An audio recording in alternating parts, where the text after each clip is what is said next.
L'ennemi a affronté. Moi, Verbe éternel de Dieu, parole du Père, j'ai parlé aux hommes, j'ai annoncé la vérité. La vérité irradie la lumière, et la lumière était nécessaire, parce que les ombres de la mort étaient descendues sur l'humanité coupable, l'enveloppant et l'emprisonnant comme une morsure terrible et venimeuse. Très tôt la lutte a commencé, c'est la lutte entre la lumière et les ténèbres, entre la vérité et le mensonge, entre la vie et la mort. Vos premiers parents coupables coururent se cacher dans l'épaisseur de la végétation. Ils ont peur, ils sentent le besoin de se couvrir, ils ont honte, ils se rendent compte des premiers effets de la faute. Mais moi, parole de Dieu, lumière du monde, je fais rayonner la vérité et la lumière sur vos premiers parents plongés dans les ténèbres de la mort, et après avoir obtenu leur confession, je leur prédis la victoire par la médiation de Marie. Tu as tendu un piège à la femme t'écrasera la tête, tu ramperas sur la terre, tu mordras la poussière et tu seras maudit entre les animaux qui peuplent la terre. Voilà la guerre entrée dans le monde, le commencement du duel, sans trêve, qui aura son épilogue à la fin des temps avec le jugement général. Ce sera le grand jour qui consacrera le sceau divin, la grande victoire de moi, parole de Dieu et lumière du monde, sur le mensonge. Vous, mes fils, de la création et de la chute de l'homme à aujourd'hui, vous n'avez pas encore compris que cette guerre se trouve au centre de toute l'histoire de l'humanité. J'ai dit de toute l'histoire de l'humanité. Tous les efforts des ténébreuses puissances du mal consistent précisément en ceci: détourner de l'âme humaine la réelle vision de cette lutte dramatique et sans trêve entre moi, parole de Dieu faite chair, et Satan avec ses légions. Toute l'histoire du mystère du salut trouve là son axe. L'histoire du corps mystique trouve là son centre. L'histoire de l'humanité trouve là sa raison d'être. Mais que tout cela ne soit pas compris par beaucoup d'évêques et par beaucoup de prêtres est paradoxal. Voilà pourquoi nous sommes arrivés à cette situation catastrophique. Si ceux qui doivent veiller ne connaissent pas le péril dont ils doivent se garder, à quoi se réduit leur vigilance? Si ceux qui doivent guider ne connaissent pas la bonne route, mais quels guides sont-ils? Si ceux qui doivent combattre n'emploient pas les armes voulues, ils sont voués à la défaite. Ainsi en fut-il au début. Adam et Ève avaient en abondance la force et la puissance pour vaincre l'embûche de l'ennemi. Mais ils étaient inexpérimentés sur la façon de se défendre contre l'embûche du mensonge qu'ils ne connaissaient pas. C'est bien plus grave pour vous, qui ne pouvez pas ignorer, après des siècles et des siècles de cette lutte, de quelle trempe est l'ennemi que vous devez affronter. Adam et Ève cherchèrent une justification à leur faute. Ils la mirent sur le compte du tentateur, essayant après avoir péché de charger l'adversaire de leur faute. Ainsi feront beaucoup d'évêques et beaucoup de prêtres dans la vaine tentative d'écarter d'eux la responsabilité. Ils ont eu et ont peur de prendre leurs responsabilités. Des motifs de prestige personnel les ont fait céder à l'ennemi, et cela un nombre infini de fois. D'abord le prestige personnel et d'abord la dignité. Devenus dans leur fatuité des ballons suspendus en l'air, au nom du prestige, ils se sont montrés inférieurs à leurs engagements, qui devaient avoir la première place. Ils ont cédé au respect humain et à d'autres bassesses indignes d'un pasteur d'âme. Ils n'ont pas employé les bonnes armes, humilité, pauvreté, souffrance, prière. Comment les autres pouvaient-ils les employer? Ils diront qu'ils ont prié. Cependant la prière devait avoir la première place, et la majeure partie de leur temps. En réalité, elle fut mise à la dernière place. J'ai invité prêtres et évêques à une confrontation. Faisons-la avant qu'il ne soit trop tard.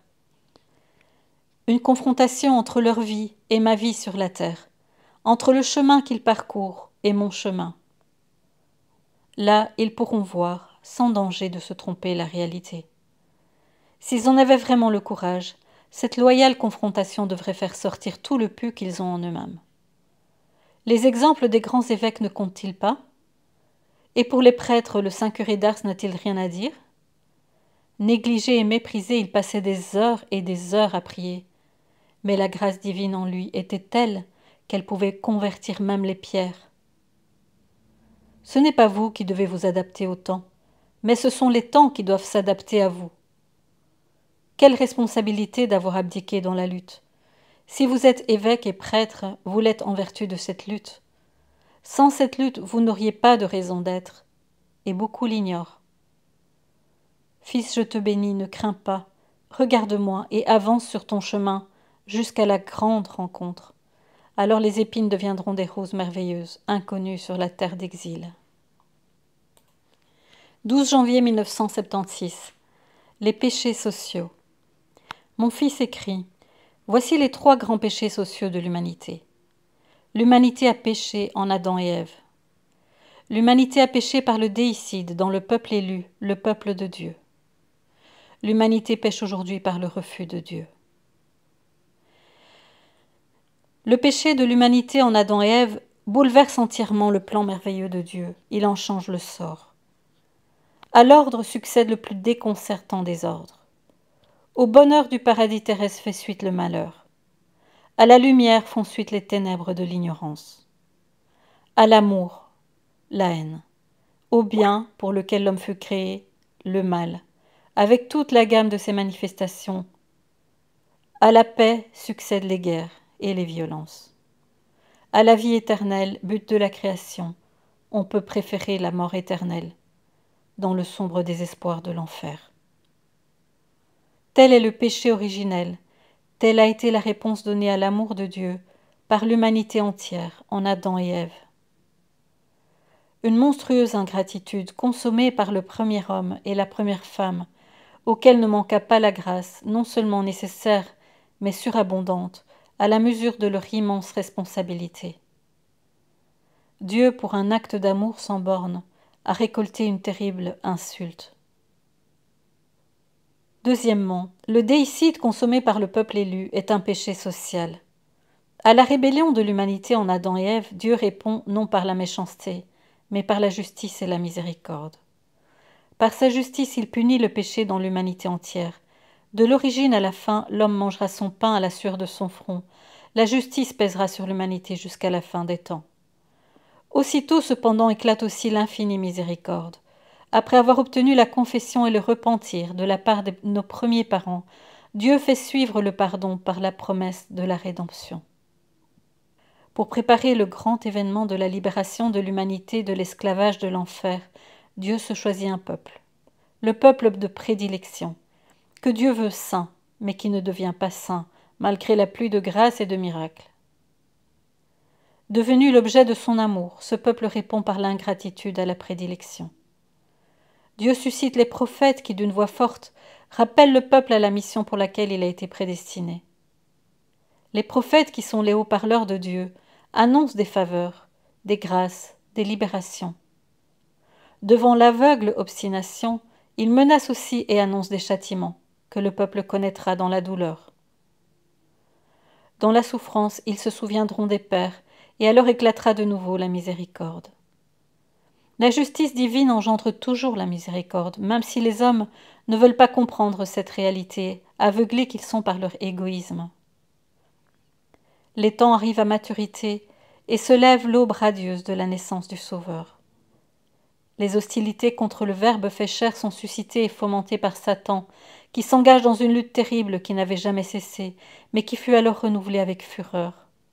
Et voici que l'enfant divin prend la voie de l'exil, pour échapper au cruel et corrompu Hérode. Plus tard, Satan poussera à la révolte les prêtres du temple et les grands du peuple hébreu, qui trameront et consommeront le déicide. Dieu a aimé son peuple de manière invraisemblable, et son peuple le met en croix. La destruction de l'Église. L'humanité pêche aujourd'hui par le refus de Dieu. De son cœur ouvert, suspendu à la croix, Jésus donne à l'humanité son Église. Et dès ce moment, nouveau plan de Satan et de ses légions contre le corps mystique de Jésus. Satan veut sa destruction, il s'est déjà leurré. En tuant la tête, maintenant il trame la destruction du corps. Voilà la guerre d'usure qui se livre sans trêve depuis près de 2000 ans. L'Église ne répond pas toujours comme il le faut à cette lutte. Elle en a connu en 20 siècles des blessures douloureuses. Puis aujourd'hui, Satan marque beaucoup de points en sa faveur. La plus grande bataille est en cours. La vision partielle et irresponsable de la réalité de la part d'un bon nombre de pasteurs et de prêtres a encouragé l'ennemi dans cet tenace effort pour détruire l'Église et son divin fondateur. La bataille en cours que seuls les inconscients ne remarquent pas fera de plus en plus rage et provoquera de très nombreuses victimes parmi le clergé et les fidèles. Le monde, mais spécialement l'Europe, flambera en une heure sans précédent. Heure de justice, et aussi heure de miséricorde, sera l'avènement d'un nouveau printemps de paix et de justice pour l'humanité et pour l'Église. Ma mère et la vôtre écrasera de nouveau pour la seconde fois la tête de Satan. L'athéisme disparaîtra du monde. 14 janvier 1976. Elle écrasera la tête du serpent. Pourquoi, mon fils? Je demande avec insistance aux âmes qui vivent de foi réparation, réparation, réparation. Parce qu'à l'amour infini de Dieu, amour qui opère la création de l'homme, l'homme répond par un acte d'orgueil et de désobéissance. Parce qu'au mystère de la rédemption, promis aussitôt après la chute des premiers parents et accompli dans la plénitude des temps, l'humanité dans le peuple hébreu réagit en commettant le déicide. Le Verbe fait chair répond au déicide par le don de lui-même dans le mystère de l'Eucharistie et de l'Église, et l'humanité, sous l'impulsion des puissances du mal, est maintenant en train de se paganiser avec le quasi-total refus de Dieu. Viendra l'heure de la purification, et la Vierge corédemptrice écrasera pour la seconde fois la tête du serpent infernal. L'Église et l'humanité renouvelées verront une aube radieuse, jamais connue auparavant. Une période de paix et de justice sera la réponse à toutes les provocations de l'enfer contre une pauvre humanité qui s'était faite la collaboratrice des forces du mal. Puis on arrivera à l'ultime phase de cette lutte entre la lumière et les ténèbres, entre l'amour et la haine, entre la vie et la mort. À la fin seulement, il y aura la troisième et décisive intervention de la Sainte Vierge qui écrasera de nouveau pour la troisième fois la tête de Satan. Suivra le jugement, la séparation définitive du paradis et de l'enfer, c'est-à-dire des sauvés et des damnés.